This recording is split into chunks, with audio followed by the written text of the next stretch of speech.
Okay, we're gonna go through the hip 90-90 progression up into a half kneeling. So you're gonna start by getting your knees into a wider stance. Press the knees down into the ground. You're going to hinge at the hips first. So you're gonna hinge down, get contact with the knees down to the ground, and then you're gonna pull both knees into the ground, pulling butt through. Kind of squeeze the butt up at top. Get yourself a good stack. Try to balance for a second so you should feel the glutes kind of turning on.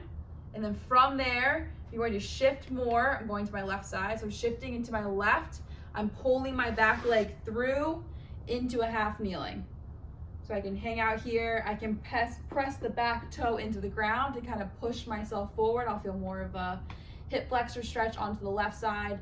I'm in a good stacked position. I'm not hunching forward. I'm not leaning back. Everything's just up nice and tall. I'm gonna shift into my right side, pushing down with my feet.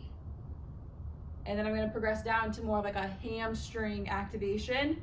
So I'm going to rotate into my right hip, let my hips rotate, my left one's rotating into my right side, driving through the heel of my right foot. I'm driving down as far down as I can get, and I'm driving down with that right heel to pull myself back up. Go through it a few times, drive down and pull yourself back up. You may get a lot of quad onto the left side too, that's okay. And then you want to come back down, stay stable, sit back down to the hip 90-90, and then progress to the other side and do the same thing. This is the half kneel split hold with heel pump. You're gonna get into a position, you're gonna start as if you're down on the ground, head on top of shoulder, on top of hip, on top of knee. And then you're gonna raise up and slightly shift forward a tiny bit so that way our shin starts to come over the foot, probably through our laces. We're gonna hold here. We're gonna think about drawing the hip underneath. Try to keep our head stacked on top. We're gonna reach our arm and try to pull our ribs back to stack further on top of the hip. You should feel a very good stretch here. You should also feel this glute working and definitely the base glute and hamstring. From here, you're gonna elevate and come back down. Try to do 10 pumps while you're holding that position. Really try to drive through the big toe. Come back up and switch sides. We'll be doing the RDL into also, you can do this as a kickstand option. So with the RDL, we wanna lengthen the hamstring on the way back. We always want to create pressure so we stack our pelvis and our rib cage vertically on top of one another.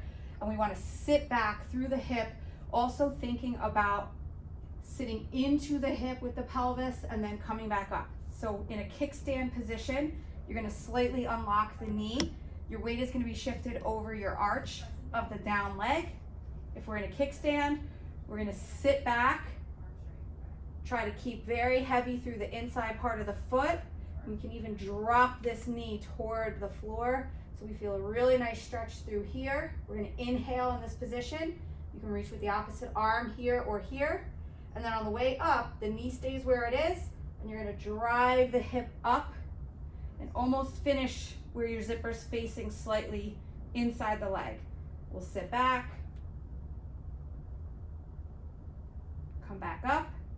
We can sit back, turning the toe in so we drop our pelvis down, come back up, or we can sit back and then drive back up with more dynamic.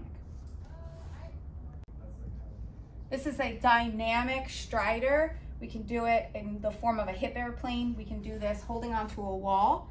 The idea is that you're going through heel strike all the way to toe off, and we're thinking about our pelvis going inward, down into that position to really open up the tissue in the back into contraction of the glute to drive us forward. So you would hold onto the wall, your weight, or you can hold on to something like the fence if you're on the field.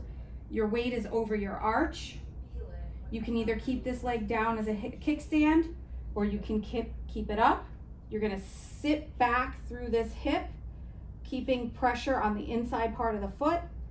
Inhale, and then exhale and drive up. So the idea is the knee stays bent. You're driving yourself through what we call triple extension. So the hip should extend first up through the heel. You don't want to lock the knee at all. You want to drive the hip toward the wall and almost face the opposite direction. Sit through the inside part of the heel and the big toe and drive up through the big toe. And you just keep going on front and back, and then you would switch sides. We're going to do a cross connect, a standing cross connect. We can do it stationary and just hold the position, and then we can start working into moving either forward or backward. The idea of the cross connect, whatever leg is down, you're going to drive through the heel and really think about pulling the pelvis underneath, which would stack you. The rib cage stays on top of that. So you're going to get a tall position here. You can definitely hold on to something if you needed to. You could also use the wall, and you're thinking about reaching the arm, and almost like we're trying to connect the two. We want to rotate the rib cage but keep it stacked, so we don't want to lose that position. And we're going to drive this down leg heel into the ground and hold this. Take a breath in, imagine expanding that whole back side. Exhale, try to tighten it up a little bit more. We can do them standing, or we can do the exact same exercise in a moving version, trying to keep the connection between the inside toe and the heel. And then we can go backwards, trying to connect these two things. Drive through that hip.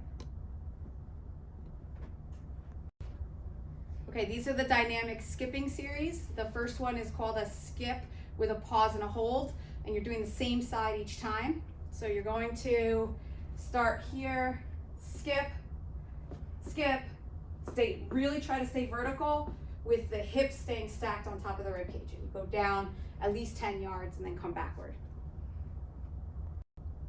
Okay, second part is a vertical skip. You're really trying to drive a little bit more heel drive into the ground, adding in that cross connect position, but you still want to stay vertical, and you want to think about using your pelvis in that upright stack position that you've been working on. So you're going to drive through and just really try to get that cross connect position, staying nice and vertical. So this third one is the vertical skip with a double hop in between. Again, trying to drive your leg down, still stay vertical, and try to produce more power into the ground. So 2 hops, 2 hops, 2 hops, 2 hops, 2 hops. Lastly, we're doing more now of a horizontal movement, trying to take up more space in between each skip. So this is kind of a leaning skip across the field, at least 10 yards. You can build up, and it should be quite dynamic. So I want to take up a lot of space and really try to stay vertical, but go forward, and we have to stay stacked in our hips.